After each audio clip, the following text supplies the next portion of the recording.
Bueno, buenas tardes. ¿Cómo están? ¿Bien? ¿Durmieron? ¿Descansaron?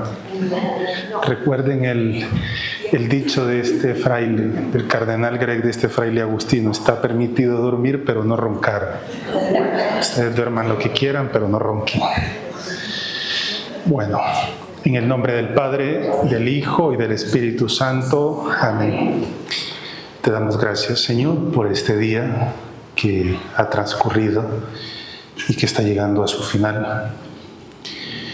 Gracias por tu presencia en medio de nosotros, por hablarnos a través de tu palabra y por hablar también nuestra lengua. Gracias por guiarnos, por acompañarnos, por llenarnos de tu aliento y de tu vida.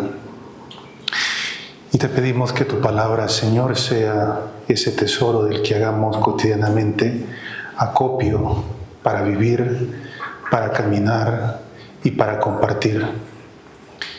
Haz que como tú nos hagamos caminantes y compañeros y que seamos luz en medio de esta historia en la que tú también estás presente, nos acompañas y nos guías. Y como María, haz que nuestro corazón se abra a la escucha de tu palabra. Tú que vives y reinas por los siglos de los siglos, gloria al Padre, al Hijo y al Espíritu Santo. Bueno, nuestra meditación de esta tarde, la penúltima de este tiempo de Cuaresma, es sobre el libro de Ruth. Es un libro muy bonito, es un libro interesante, es poco conocido, ¿no? Pero qué duda cabe que, al menos haciendo una aproximación en el tiempo que nos ofrezca, nos permita o nos consienta a esta hora, veremos que es un libro desafiante, con unas enseñanzas que, no leyéndolo atentamente, no esperaríamos encontrar y que de otra manera nos perderíamos. La palabra de Dios siempre, como dice la carta a los Hebreos, ¿no?, es viva y eficaz. Siempre tiene esos contornos que nos sorprenden. Así que sin mayor dilación vamos a leer el primer capítulo, esperando acercarnos al segundo, si la hora nos lo consiente. Para la próxima semana está previsto cerrar con el episodio de los discípulos de Emaús, pero si no nos da tiempo con el capítulo 2, lo continuamos la otra semana y con ello cerramos nuestras meditaciones de Cuaresma. Dejamos los discípulos de Emaús para un día de la Pascua, cuando sea posible y cuando ustedes tengan ganas, que es un texto muy bonito también. La palabra de Dios es muy linda, es muy bonita. Capítulo 1 del libro de Ruth. En la época en que gobernaban los jueces, hubo hambre en el país. Un hombre de Belén de Judá se fue a residir con su mujer y sus 2 hijos a los campos de Moab. El hombre se llamaba Elimelec, su mujer Noemí y sus 2 hijos Maglón y Quilión. Eran efrateos, de Belén de Judá. Llegados a los campos de Moab, se establecieron ahí. Murió Elimelec, el marido de Noemí, y quedó ella con sus 2 hijos. Entonces se casaron con mujeres moabitas, llamadas Orfá y Ruth. Allí habitaron unos 10 años. Murieron también los 2, Maglón y Quilión, y quedó sola Noemí, sin sus 2 hijos y sin su marido. Entonces decidió regresar de los campos de Moab con sus 2 nueras, porque oyó en los campos de Moab que el Señor había visitado a su pueblo y le daba pan. Salió pues con sus nueras del país donde había vivido y se pusieron en camino para volver a la tierra de Judá. Noemí dijo a sus 2 nueras: andad, volveos cada una a casa de vuestra madre, que el Señor tenga piedad con vosotras como vosotras lo habéis tenido con los que murieron y conmigo. Que el Señor os conceda encontrar vida apacible en la casa de un nuevo marido. Y las besó. Pero ellas rompieron a llorar y dijeron: no, volveremos contigo a tu pueblo. Noemí respondió: volveos, hijas mías. ¿Por qué vais a venir conmigo? ¿Acaso ¿Acaso tengo yo aún hijos en mi seno que puedan llegar a ser vuestros maridos? Volveos, hijas mías, andad porque yo soy demasiado vieja para casarme otra vez. Y aun cuando dijera que no he perdido toda esperanza, que esta misma noche voy a tener un marido y que tendré hijos, ¿habréis de esperar hasta que fueran mayores? ¿Dejaríais por eso de casaros? No, hijas mías. Siento gran pena por vosotras, porque la mano del Señor ha caído sobre mí. Ellas rompieron a llorar de nuevo. Después Orfá besó a su suegra y se volvió a su pueblo, pero Ruth se quedó con ella. Entonces Noemí dijo: mira, tu cuñada se ha vuelto a su pueblo y a su Dios. Vuélvete tú también con ella. Pero Ruth respondió: no insistas en que te abandone y me separe de ti, porque a donde tú vayas, iré yo. Donde tú vivas, viviré yo. Tu pueblo será mi pueblo y tu Dios será mi Dios. Donde tú mueras, moriré y allí seré enterrada. Que el Señor me dé este mal y añada otro todavía, si lo que me separe de ti no sea la muerte. Viendo Noemí que Ruth estaba decidida a acompañarla, no insistió más. Caminaron pues las dos juntas hasta Belén. Cuando llegaron a Belén, su presencia provocó una gran excitación en toda la ciudad. Las mujeres exclamaban: ¿pero no es esta Noemí? Mas ella respondía: no me llaméis ya Noemí, llamadme Mará, porque Shaddai me ha llenado de amargura. Colmada partí yo, vacía me devuelve el Señor. ¿Por qué me llamáis aún Noemí, cuando el Señor da testimonio contra mí y Shaddai me ha hecho desdichada? Así fue como regresó Noemí con su nuera Ruth, la moabita, la que vino de los campos de Moab. Llegaron a Belén al comienzo de la siega de la cebada. Historia sorprendente, y es solo un capítulo. ¿Cuánto encontramos dentro de este capítulo? Bien, ¿por qué elegir el libro de Ruth para una meditación de Cuaresma? Es la primera pregunta que se puede hacer uno. Hay otros textos, diría uno, mucho más bonitos, mucho más sugerentes. ¿Por qué elegir el libro de Ruth?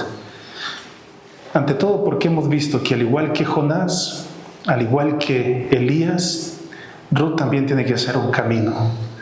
Y un camino en el que no va sola, va acompañada con alguien, y un camino en el que acompaña a alguien. Entonces, ya eso nos ofrece un primer motivo.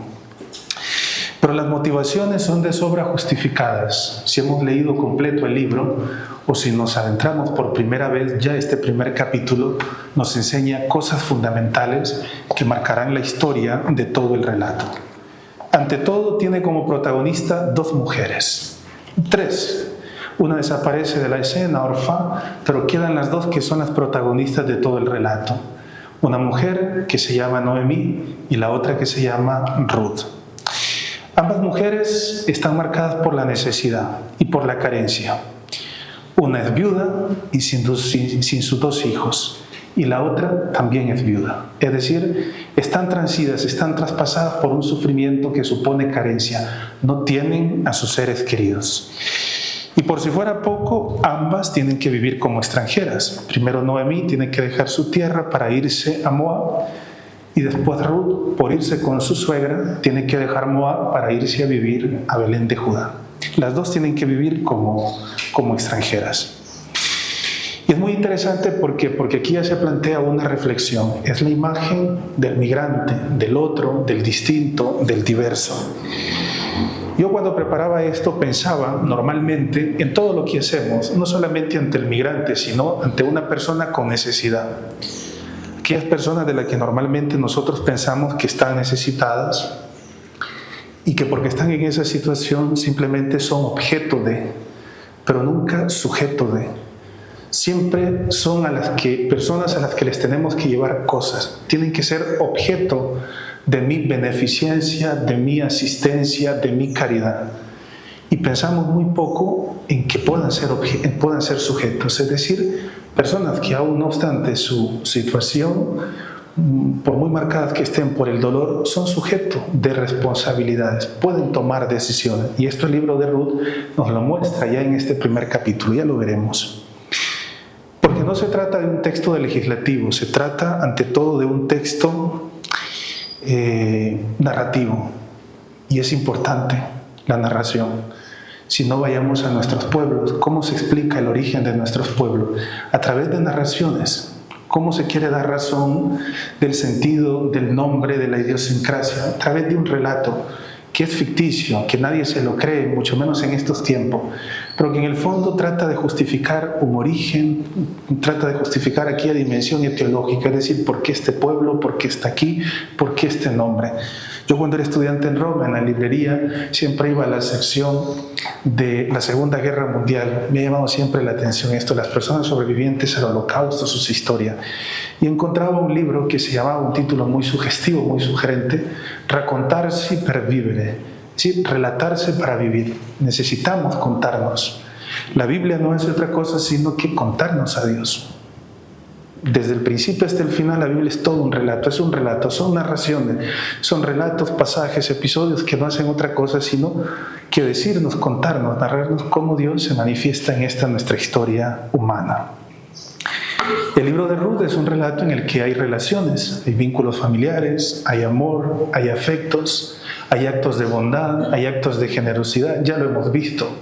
Una muchacha que decide dejar su pueblo por acudir en ayuda, por darle auxilio, por darle soporte a otra persona que está necesitada. Y si nos damos cuenta, hay una cosa que ritma todo el relato del libro de Ruth. Este primer capítulo, el segundo, el tercero y el cuarto, es el diálogo. Además de los vínculos, de los lazos familiares, de los afectos, de los actos de generosidad a flor de piel que están evidentes en el relato, también el libro nos muestra que hay un elemento fundamental que podríamos decir ritma el relato y la vida de las personas. Ese es el diálogo. Y porque el libro de Ruth, aunque no lo sepamos nosotros o no lo tengamos en cuenta, es muy importante. ¿Por qué? Porque según como lo clasifica la tradición hebrea, los libros de la Biblia, lo que llamamos Antiguo Testamento, el libro de Ruth forma parte de los que se llaman los Megilot. Es decir, Megilá en hebreo quiere decir rollo, Megilot en plural quiere decir los rollos. Junto al Cantar de los Cantares, el libro de Lamentaciones, el libro de Esther y el libro del Kojele. Y estos 5 libros, los hebreos lo leen, cada uno de ellos en un momento, en una fecha particular de su calendario. El libro de Ruth viene leído siempre en una fiesta que se llama Sukkot, es la fiesta de Pentecostés, se llama Shavuot, es la fiesta de las semanas. Nosotros en Pentecostés celebramos el don del Espíritu Santo. En la época de Jesús, Pentecostés celebraba el don de la ley, es decir, cuando el pueblo de Israel en las faldas del Sinaí, guiado por Moisés, recibe las tablas de la ley. Entonces, en esta fecha, en esta fiesta, en este día particular, que el calendario judío conmemora la entrega de la ley, las fiestas de la semana, es decir, 50 semanas después de Pesach, después de la Pascua, esta se llama Shavuot. Shavuot quiere decir semanas, la fiesta de las semanas. Y luego, porque en el libro de Ruth nos vamos a encontrar una cosa interesante, la historia de Israel.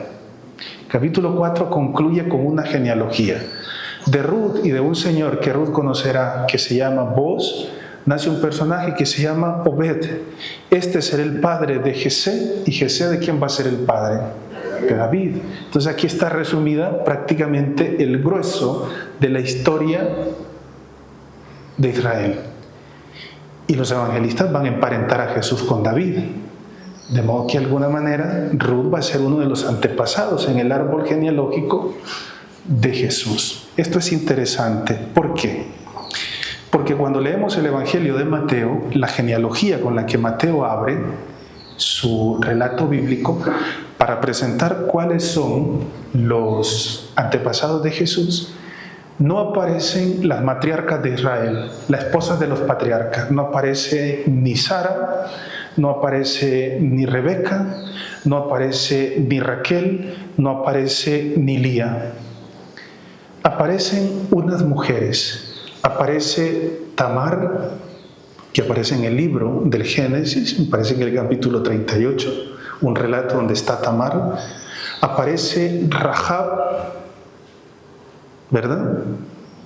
Aparece Ruth y aparece María. De esas 4 mujeres, 3 mujeres son extranjeras. Rahab y Ruth son extranjeras. Rahab y Tamar son prostitutas, tienen que prostituirse. De modo que en la genealogía de Jesús encontramos todo, encontramos toda la historia de la humanidad. Esto es muy bonito porque el libro de Ruth, la historia de Ruth, está encajada en la historia de Jesús. Ruth es una de estas figuras femeninas que pertenece, podríamos decir, a los familiares, a los antepasados, a estos personajes con los que entronca la historia de Jesús, y el evangelista Mateo, lógicamente, lo señala.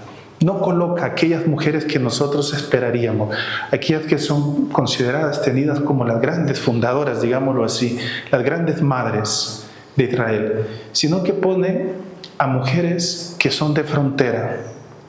Basta que ustedes lean la historia de Tamar en el libro del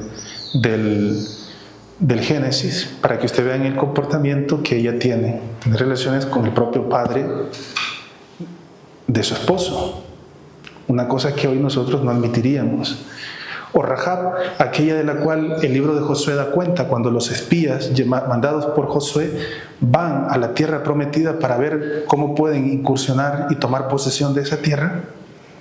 La que les recibe es esta mujer y les protege. ¿Por qué? Porque el rey de aquella zona se da cuenta que hay unos forasteros advenedizos que están por ahí, y ella les protege, les acoge en su casa, les hace que huyan para ponerse a salvo.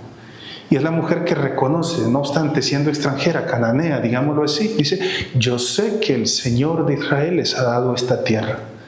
Y ellos les dan las indicaciones: mira, cuando tomemos posesión de la tierra, pon esta señal, a esta casa no la tocaremos, ella y su familia se salvan.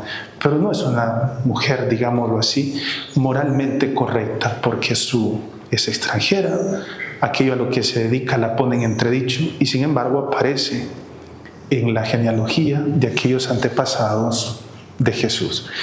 Yo deseo partir ante todo de este primer capítulo.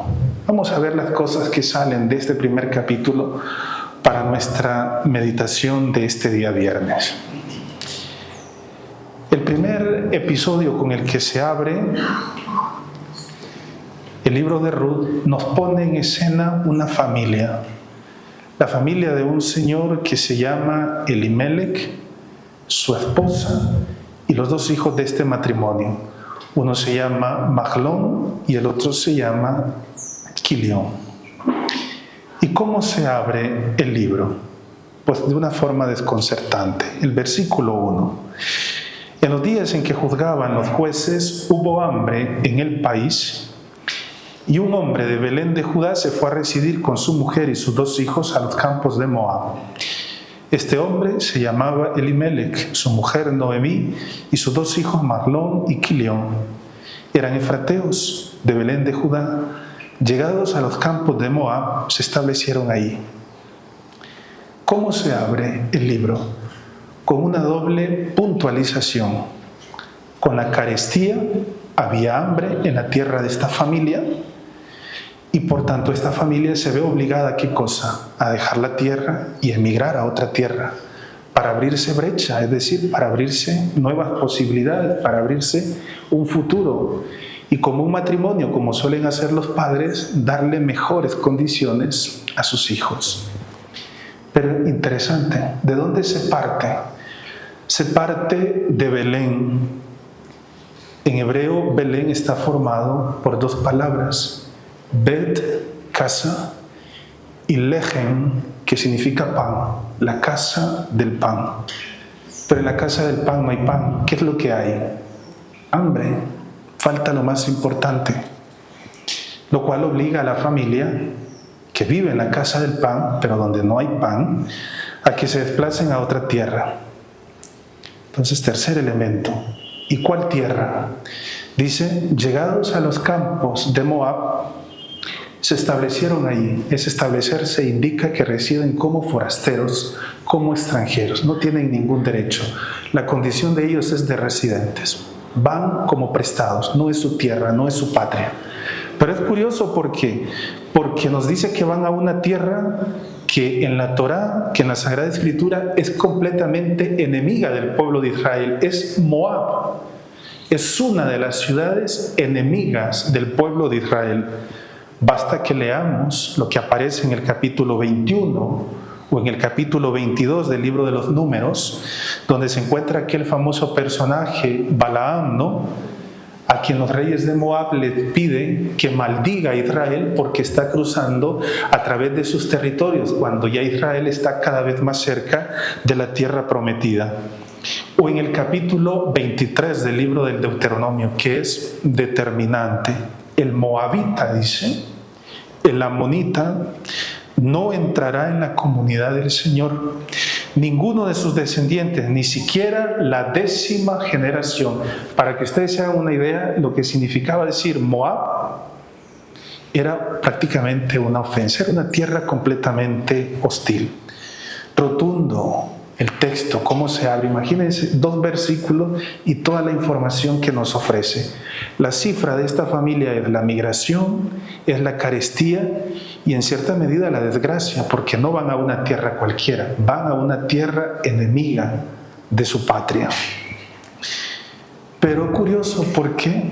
Porque a diferencia de la tierra del pan, de la casa del pan, donde falta el pan, no hay. En la tierra enemiga es donde van a encontrar asilo, acogida, y donde van a intentar abrirse brecha y crearse mejores posibilidades y oportunidades. Por tanto, la cifra definitiva de esta familia es la precariedad. Lo que define a Noemí, a su marido y a sus hijos es la precariedad. Dejan su tierra para ir a otra en busca de vida. En la casa del pan hay carestía y se van a una tierra donde se piensa que en cambio hay pan, y lo hay, pero es una tierra hostil. ¿Y qué encuentra esta familia en este ponerse en marcha? Noemí y los suyos. Los versículos 3 al 5 nos lo dicen. Elimelech, el marido de Noemí, murió y ella quedó sola con sus 2 hijos. Estos se casaron con mujeres moabitas, una de las cuales se llamaba Orfa y la otra Ruth, y habitaron allí unos 10 años. Murieron también ellos 2, Mahlón y Quilión, y quedó sola Noemí, sin sus 2 hijos y sin su marido. ¡Qué desfortuna! Buscando pan, buscando oportunidades para vivir, la vida de esta mujer no puede ser más dramática. Ya le ha tocado dejar su tierra e irse a vivir como extranjera, pero en el giro de pocos versículos, del 1 al 2, ahora del 3 al 5, la situación cambia, y cambia de forma drástica y dramática. De la esperanza de encontrar pan, porque en Betlehem, en la casa del pan, no hay, de la esperanza de encontrar vida, de encontrar un futuro, de la búsqueda de la vida, se pasa a una soledad que a partir de este momento va a ser cada vez más progresiva. Noemí pierde a su marido y después pierde a sus hijos. Pero esto no es poco. Irá perdiendo incluso hasta las esperanzas de vivir, porque se presentará como una mujer marchita. De tal modo que a la precariedad de una extranjera se va sumando el progresivo despojo, una pérdida que a cualquiera le puede resultar de esta forma exponencial. Y lo que va a ir definiendo a partir de ahora la vida de Noemí será la progresiva soledad. Ya no es solo la experiencia de la carestía, que lo ha vivido ella con los suyos, también es la experiencia de la muerte. Murió el marido, el término muerte; murieron los hijos, de nuevo el término muerte. De tal modo que la muerte es ya lo que define también la vida de esta mujer, para quedar completamente sola, sin sus 3 seres queridos. Si nos vamos percatando de las particularidades del texto bíblico, en este pequeño giro también Noemí pierde la identidad. Por eso digo, el desastre, el drama es cada vez más fuerte, más dramático. En el versículo 5, por ejemplo, nuestra traducción dice: Murieron también los 2 hijos, Maglón y Quilión, y quedó sola Noemí, sin sus 2 hijos y sin su marido. Quedó sola Noemí, pone nuestra traducción. Pero apegados al texto original, al texto hebreo, habría que traducir literalmente: y quedó la mujer sin los hijos de ella y sin el hombre, literalmente, Ishak, sin el nombre de ella, es decir, sin su marido. Noemí es definida como la mujer, aunque la traducción repite su nombre, en el texto original no está. Dice, quedó sola la mujer, es decir, sin sus hijos y sin el hombre de ella. Es la mujer sola, la mujer que queda completamente desventurada. Pensemos en la situación y el drama de tantas personas que, como Noemí, tienen que pasar por las mismas pérdidas. Podríamos decir que estos versículos son una ligera parábola de lo que podemos también vivir nosotros, de la pérdida, de la desolación, de aquello que experimentamos y que podemos experimentar en la cotidianidad de nuestra vida. Pero Noemí llega a una firme decisión y quiere echar marcha atrás. Quiere volver a la tierra de la cual salió, quiere volver donde están sus raíces, donde están los comienzos, donde comenzó aquel proyecto que se ve truncado ahora por la muerte, por la carestía, por la soledad. Una decisión que tiene el sabor del fracaso. Cuando leemos la decisión de Noemí, nos lo dice todo. Es una vida completamente fracasada. Se sale del propio país en busca de vida y se vuelve al propio país con las manos vacías. Imagínense qué terrible. Dejar la tierra para dar un futuro a la familia y volver a la tierra sin futuro y sin familia. ¿Por qué? Porque la familia que buscaba vida no ha encontrado la vida. Noemí se encuentra sin sus hijos, sin su marido, atravesada por una aguda experiencia de la muerte. En su propia carne están las marcas de la muerte y de la necesidad. Y sabemos cómo procede la historia. Noemí se pone en camino con sus 2 nueras.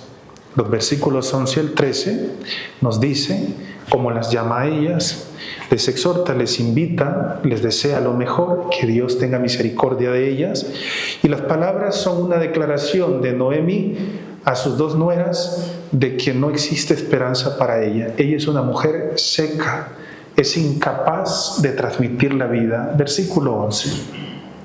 Noemí respondió, volveos, hijas mías, ¿por qué vais a venir conmigo?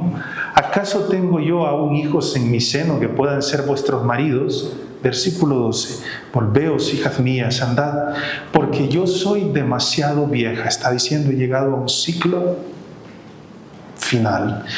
Vieja para casarme otra vez, y aun cuando dijera que no he perdido toda esperanza, que esta misma noche voy a tener un marido y que tendré hijos, habría de esperar hasta que fueran mayores, incluso privada de los derechos. ¿Por qué? Porque todos los verbos que indican la condición de Noemí y de los suyos cuando llegan a la tierra de Moab indican el estatus de ellos. Están de prestado, no se pueden arrogar ningún derecho. Aquella tierra no es de ellos, no pueden reclamar ninguna garantía. Tienen que andar de puntillas. ¿Por qué? Porque no es su patria, no es su tierra. De hecho, el verbo que se utiliza es el verbo gur en hebreo, que es el verbo que indica la condición del migrante. Por lo tanto, la identidad de Noemí está completamente trastocada. En el versículo 14 lo hemos leído. Ella afirma que la mano del Señor, la mano de Yahweh, ha caído sobre mí. Y si nos vamos al versículo 20, aquí es donde digo que Noemí ha perdido su identidad. En el versículo 20, Noemí hace un juego de palabras que no siempre las traducciones logran cogerlo o lo explican. De vuelta a Belén, en el versículo 19, todas las mujeres exclaman, ¿no es esta Noemí?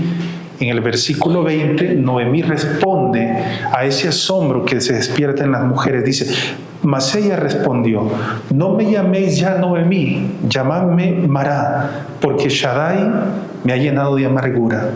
¿Por qué digo que es un juego de palabras? Porque Noemí en hebreo significa dulzura de mí, dulzura mía. Y Noemí dice, yo ya no soy más dulce, estoy completamente amargada, mi vida está amargada, está trastocada por la amargura. De modo que su nombre ya no puede ser Noemí, dice, llamadme Mará, es decir, amargada, mujer amarga. Ya no es el nombre de dulzura, sino que es el nombre de amargura. Y en el versículo 21 ella lo justifica. Colmada partí yo, vacía, sin nada, me devuelve el Señor. Y vuelve a preguntar, ¿por qué me llamáis aún Noemí cuando el Señor da testimonio contra mí y Shaddai me ha hecho desdichada? Podríamos decir que aquella que el texto nos presenta es una condición de desestructuración completa de la persona, que llega a tocar las fibras íntimas de su propia vida. Una vida completamente exterminada en sus propias raíces, aniquilada completamente. Es la percepción que de ello tiene la misma Noemí. Ha perdido todo y ahora se ve ella a sí misma y se ve que es incapaz de generar vida, de donar vida y de ser portadora de vida, y por lo tanto incapaz de ofrecerle un futuro a nadie, a sus nueras. Ante esto, el interrogante grande y mayúsculo que el texto nos deja: ¿cómo hacernos cargo de una persona? ¿Cómo caminar con alguien? ¿Cómo acompañar a alguien que en el camino de la vida con el cual vamos o con la cual vamos vive esta situación?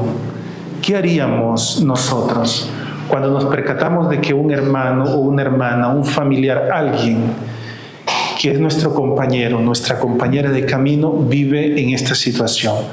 Cuando no parece que hay esperanza, cuando la línea que se dibuja en el horizonte es la del desaliento, cuando la vida se ha convertido prácticamente en un desierto, en un estorbo, en algo amargo, ¿cómo estar al lado de personas cuyo leitmotiv es este: no puedo, no hay esperanza, no hay vida? ¿Qué haríamos nosotros? Es la pregunta que podríamos hacerle al texto. ¿Cómo se responde ante eso? En definitiva, ¿cómo cuidar y acompañar? Yo pensaba al momento de cuando preparaba las reflexiones, que la respuesta más inmediata de nuestra parte, la salida más inmediata, quizás la respuesta más habitual en este caso y en otros casos, es la actitud de un comportamiento que yo llamo intervencionista. ¿En qué sentido?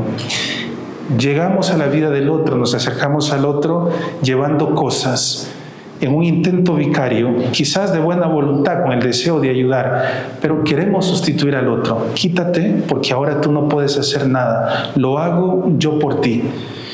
Vente, te llevo sobre mis espaldas porque ahora tú eres incapaz de caminar. Vente, te llevo de la mano porque ahora tú no estás en condición de hacer absolutamente nada. Sustituimos al otro. Quítate tú, me pongo yo, y lo que tú no puedes hacer, lo hago yo. Pero si leemos con atención el relato, lo que sucede después, la actitud después de que toma esta actitud Orfá y la actitud que toma Noemí, el comportamiento no es el habitual. Rebota de alguna manera el comportamiento de Ruth con aquel que es nuestro comportamiento habitual.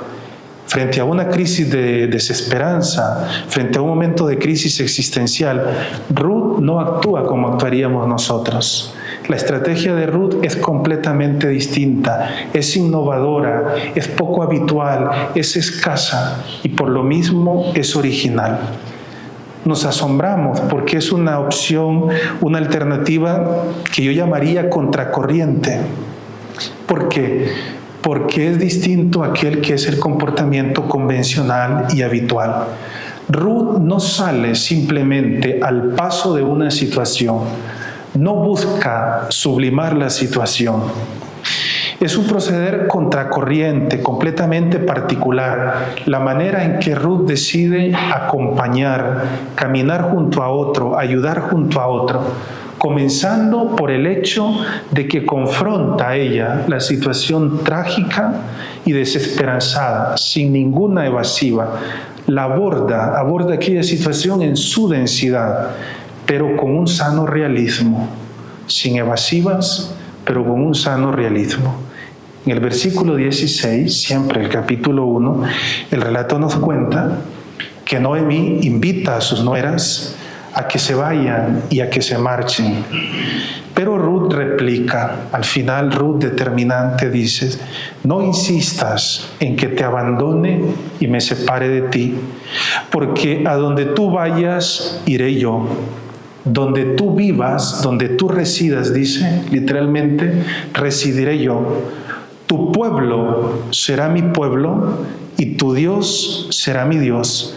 Donde tú mueras, moriré yo. Literalmente, donde tú reposes, reposaré yo. La que decía que no podía dar reposo a su nuera, ahora a su nuera le dice, donde tú reposes, reposaré yo. Y allí seré sepultada. El Señor me haga este mal y añada otro, dice, si lo que me separe de ti no sea la muerte. Es determinante. Es el canto de Ruth, podríamos decir, donde tú también yo, donde tú también yo. Lo tuyo será mío. Bellísimo. La cosa más extraordinaria es que Ruth, a una mujer que dice que está en crisis, que se declara en una debacle existencial completa, la deja que tome sus propias decisiones. No es asistencialismo el de Ruth como el nuestro. Pensamos que los demás en sus crisis no pueden hacer nada. Y quizás con eso de victimizarlos no ayudamos tanto. En lugar de sacarles a flote, les hundimos más. Y esto es lo que asombra cuando uno va a una cama de un hospital o a cuidados paliativos y se encuentra personas con enfermedades terminales y con una sonrisa de oreja a oreja. ¿Y cómo está? Bien. Y te dicen además, gracias a Dios. Total que uno iba animando, llevaba cosas porque pensaba encontrar vacía aquella persona, y el que se vuelve vacío o el que se vuelve lleno es uno, porque encuentra una sonrisa en medio de un desastre, de una enfermedad que te rompe físicamente, que existencialmente, anímicamente, psicológicamente te destroza, pero te encuentras totalmente lo contrario. ¿No será acaso que en lugar de victimizar, si queremos ayudar o un intento de ayudar, lo que tenemos que hacer es ayudar a que descubran que no obstante lo que vivan, las capacidades no se pierden, la vida no se marchita? Decimos, ¿no?, que mientras hay vida hay esperanza. ¿No será que el comportamiento de Ruth, su manera de acompañar, nos desafía a nosotros, amantes hoy en esta época, de esos discursos raídos, de esas frases prefabricadas con las que intentamos infundirnos ánimo, pero que al final hacen poco porque la realidad nos supera y lo que tenemos delante nos aventaja mucho más? Ruth no es ajena a lo que está sucediendo, pero deja que tome la iniciativa Noemi. Diríamos nosotros, caramba, qué desconsiderada, pero si ella es la joven, tendría que echársela encima y caminar ella. Y le dicen, no, pero no pienses, yo voy contigo, pero no pienses que quien te va a cargar soy yo. Tú me vas a cargar a mí. Donde tú vayas, voy yo. Donde tú vivas, viviré yo. Donde tú reposes, viviré yo. Tu Dios será mi Dios. Es decir, yo voy contigo, pero la que tiene que decidir, la que tiene que tomar la decisión, eres tú. Es decir, Ruth busca estimular la libertad de aquella mujer que se declara abiertamente en ruina. Busca estimular la libertad desde la propia sensibilidad. Ruth no le dice, buscaré dónde ir, o mira, no te preocupes, una palmadita en el hombro, estarás bien, ya pasará esto, ya pasará, Dios te ayudará, yo me encargo de esto, no te preocupes, tú siéntete tranquila, yo lo hago, estás imposibilitada, estás incapacitada. No, Ruth no lo hace. Ruth decide estar al lado de aquella persona que está con crisis, decide acompañar, pero sin ninguna pretensión, sin ninguna respuesta prefabricada, sin la pretensión, la arrogancia de creer que tiene todo en sus manos y que por lo tanto puede decirle a la persona lo que tiene que hacer para salir de aquel escollo existencial en el que se encuentra. No, decide acompañar, decide estar del lado, decide estar junto a alguien, pero sin arrogarse esa pretensión de indicarle la alternativa que tiene que seguir, sin esa arrogancia de pensar que ella, frente a alguien que aparentemente no tiene capacidad, ella tiene la última palabra. Ruth no lo hace. Por eso decía que se puede reconstruir el canto de Ruth a partir de ese versículo 16 que da nombre a esta charla, ¿no? Donde tú vayas, iré yo, y donde tú vivas, viviré yo. El desafío de caminar juntos. Porque yo creo que aquí es donde está el componente que caracteriza el comportamiento de Ruth. Ruth es alguien que acompaña, pero de una forma muy original y de una forma inesperada para nosotros, que tantas veces queremos acompañar o que decimos que acompañamos.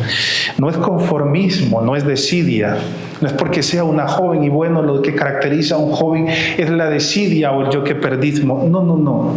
Tampoco es falta de iniciativa o carencia de proactividad como podríamos pensar. Ruth decide colocarse al lado de Noemí, eligiendo hacer el camino con ella, pero confiando en la bondad de las decisiones de Noemí. No obstante, diga ella que está atravesando un mal momento. Para Ruth podríamos decir, Noemí es ciertamente una mujer golpeada, pero no inútil. Es una mujer que está marcada por la carestía, por la dificultad, pero no es una mujer acabada. Se lo hace ver ella con sus palabras en el versículo 16. Incluso le dice, tu Dios será mi Dios. Imagínense qué ahínco, qué capacidad de amar esta. Decirle, tu pueblo será mi pueblo. Ahora soy yo la que va a vivir como extranjera. Y tu Dios va a ser mi Dios. Cuando era moabita, era pagana, era extranjera, tendría su propia divinidad. Solamente lo puede hacer alguien que ama, y que ama con tesón, decididamente, y que tiene las cosas claras, y que se deja desafiar. No tiene problemas de sentirse vulnerable, pero aún en medio de la vulnerabilidad reconoce que hay una bondad y una generosidad, que aquella mujer no está acabada como ella dice que se encuentra. Anteayer, en una conversación con una persona, me escribía unas cosas, me compartía unas cosas y tratando de animarme, me escribía lo siguiente, yo las comparto con ustedes. A propósito de esto, es una mujer golpeada, Noemí, pero Ruth le hace ver que no está acabada. El día que nuestros ojos se llenen de lágrimas debe ser de gratitud por haber tenido la maravillosa experiencia de haber nacido de la mejor madre y que en su pecho encontráramos consuelo siempre, de haber tenido la familia, hermanos que nos enseñaron a amar y a respetar, de haber cruzado con amigos que nos enseñaron a sonreír, a disfrutar y nos contagiaron con sus pasiones, de sabernos queridos, amados y valorados por otros que llamamos almas gemelas. La vida es presente, por eso es regalo. Y esto es de alguna manera lo que hace Ruth con Noemí. Le va a enseñar a descubrir que la vida no está acabada, que no obstante su edad, que no obstante sus pérdidas, que no se pueden negar, es innegable, la vida continúa.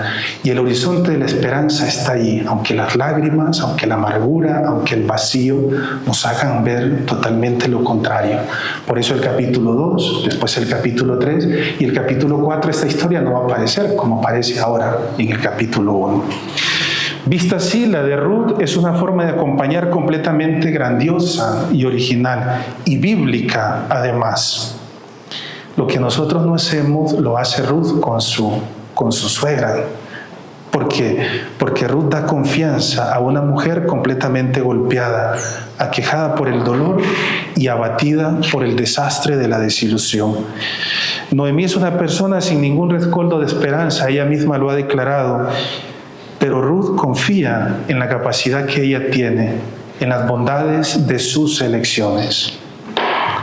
Si leemos atentamente el texto y nos dejamos llevar por él, todos los verbos puestos en relación con Ruth o que describen el comportamiento, el accionar de Ruth, indican la eclosión de la vida, es decir, Ruth, su comportamiento, su acción, la gestión de aquella situación provoca vida, genera esperanza. Y todos los verbos que el texto bíblico utiliza para describir el accionar de Ruth son verbos que tienen que ver con la vida, con la esperanza. Ruth camina, por ejemplo, camina con Noemí, pero no solamente.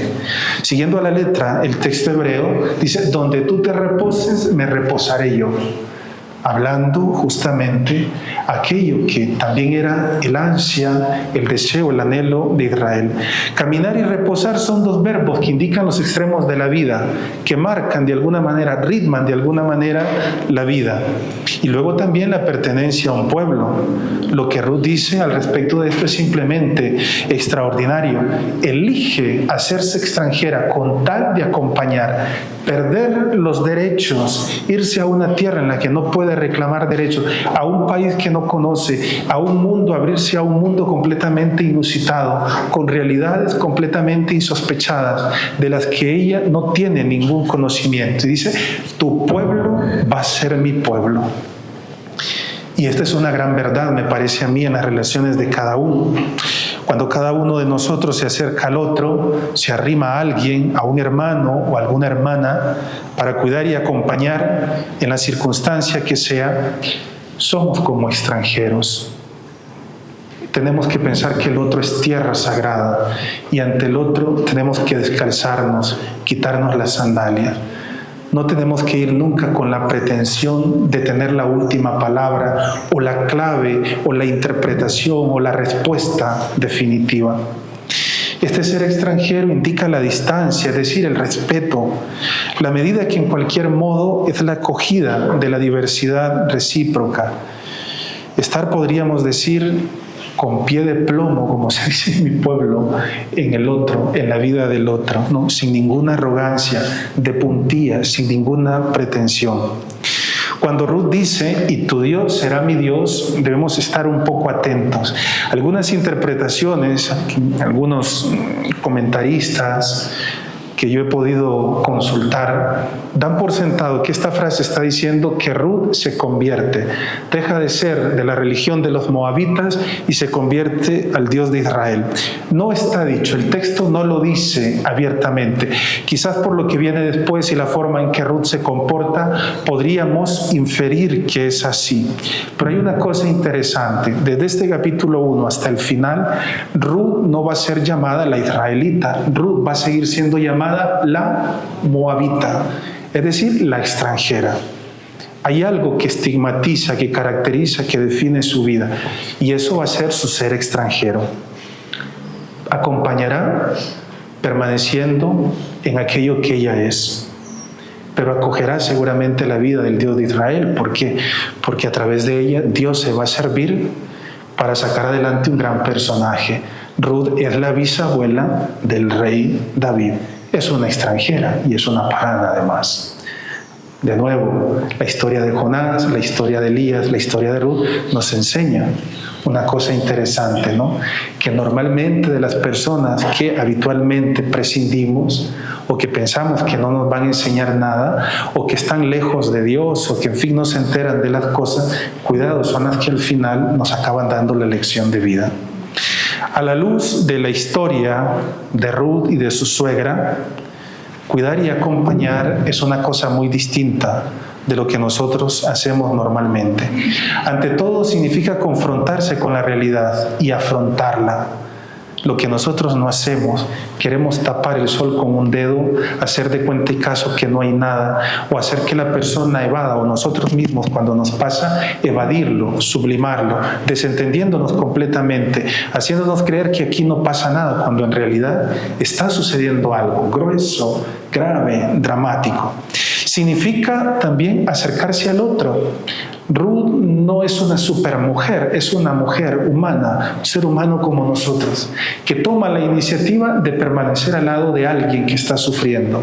Significa acercarse al otro, pero no es un acercamiento vicario, es decir, Ruth no pretende sustituir a Noemí. No se acerca con la pretensión de tener la última palabra, o no desconfía de la vida de Noemí, totalmente lo contrario.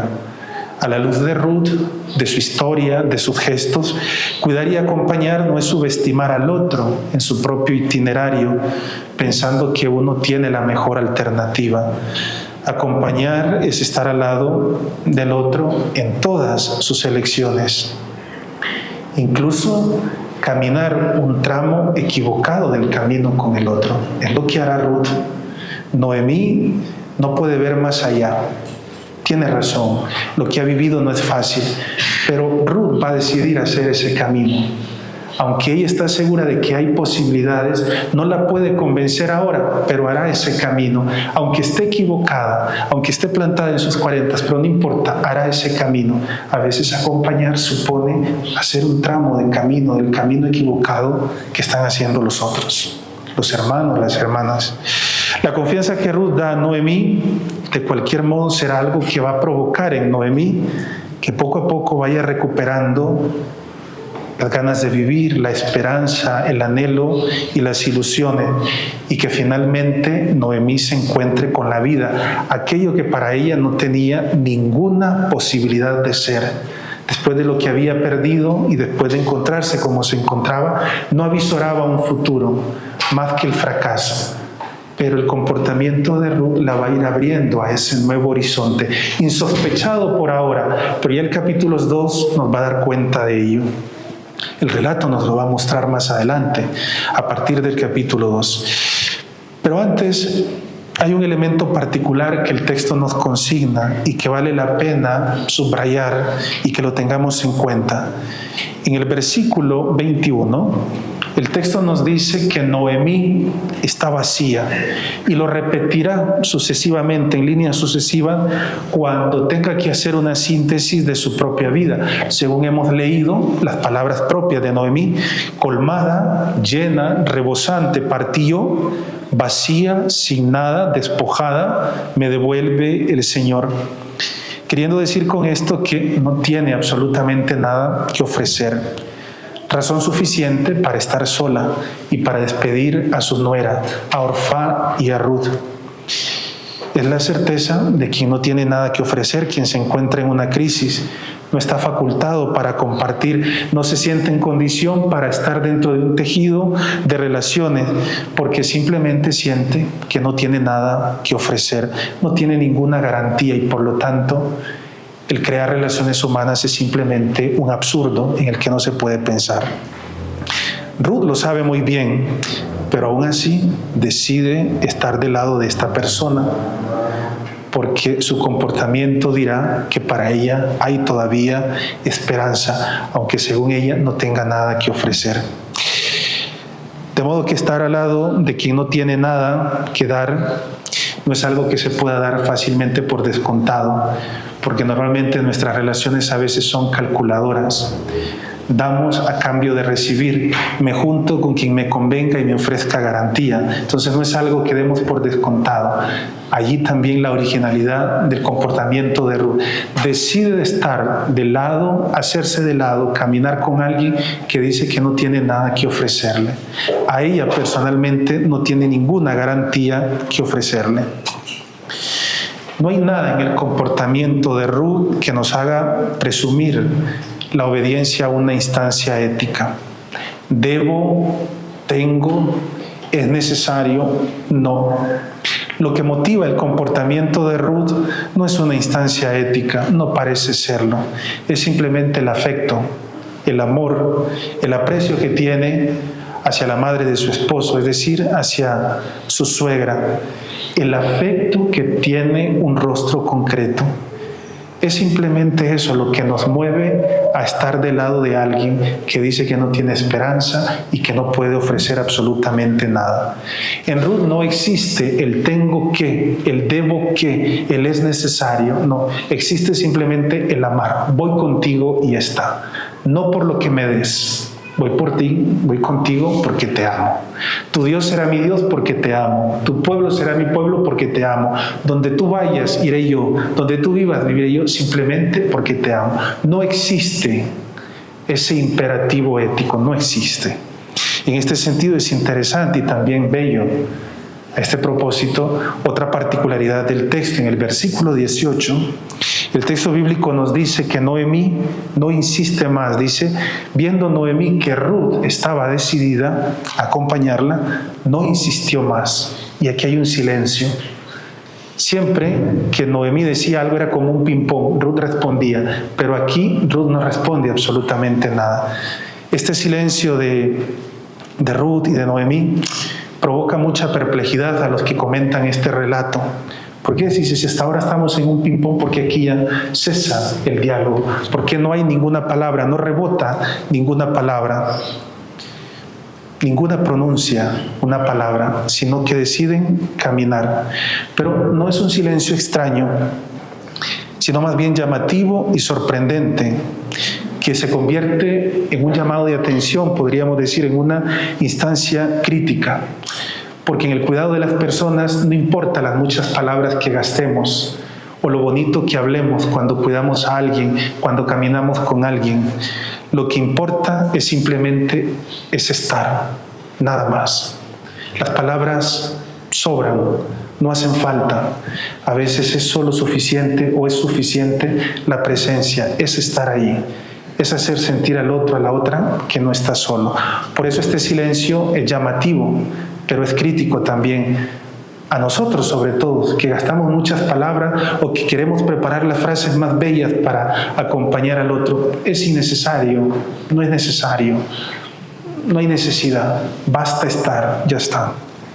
No son necesarias palabras suplementarias cuando la presencia lo dice todo, cuando con mi presencia te digo, estoy aquí, ya está, porque te quiero, porque te amo, porque eres importante para mí. Y al final Noemí va a descubrir que no está sola. El versículo 19 nos lo dice. Caminaron pues las dos juntas hasta Belén, es decir, las dos retoman el camino. ¿Y qué sucede después? ¿Qué sucede cuando las dos llegan a Belén? Que es lo que nos cuenta el capítulo 1 al final.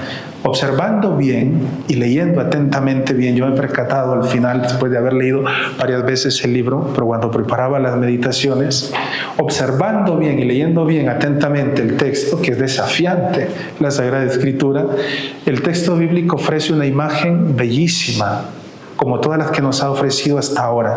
En el versículo 22, el versículo final de este capítulo, en él leemos: llegaron a Belén al comienzo de la siega de la cebada. Es una imagen bella, es extraordinaria. ¿Por qué? Porque llegan dos personas que van marcadas por la honda experiencia de la carestía, de la muerte, de la soledad, que llevan casi que grabado a fuego en su propia carne, en su ser mujer, la experiencia de la muerte, de la impotencia ante la muerte. Que se han movido, una de ellas, por la falta de pan, pero ha acabado perdiendo los hijos, el marido, el proyecto de familia se ha esfumado. Pero llegan a una tierra fecunda donde lo que sobra es el grano.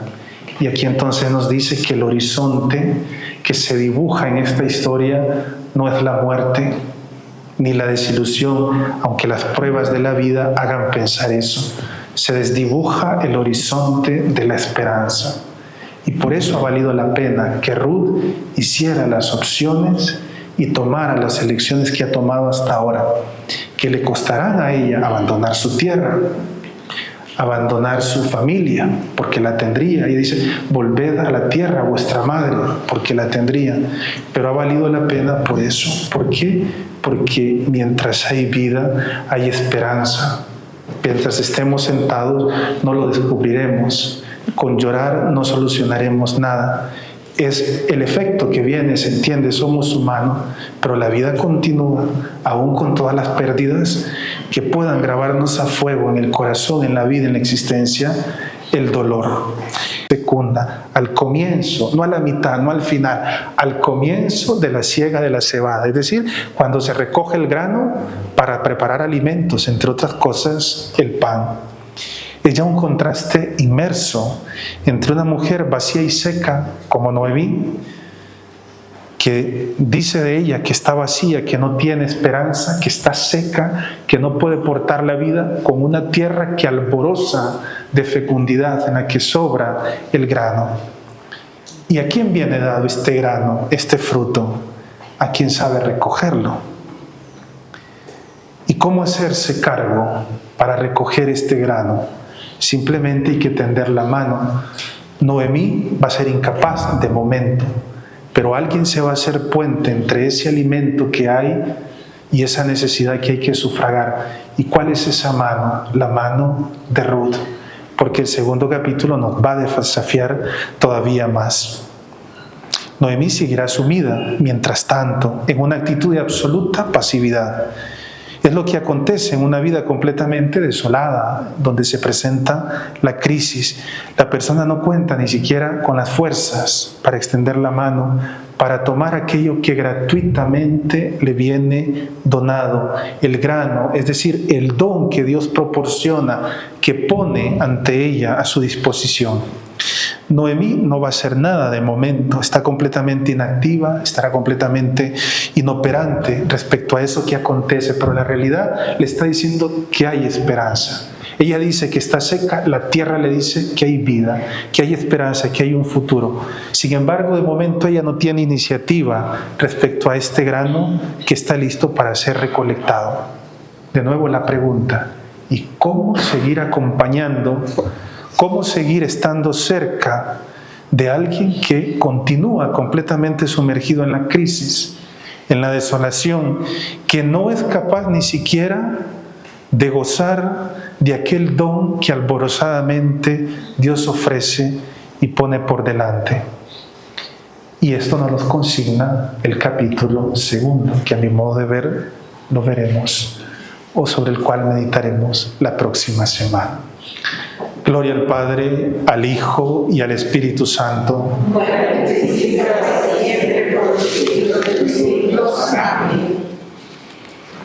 Hoy sí hemos sido puntuales con la hora. No se quejen, ¿eh? Quéjense de todos menos de la puntualidad. A ustedes.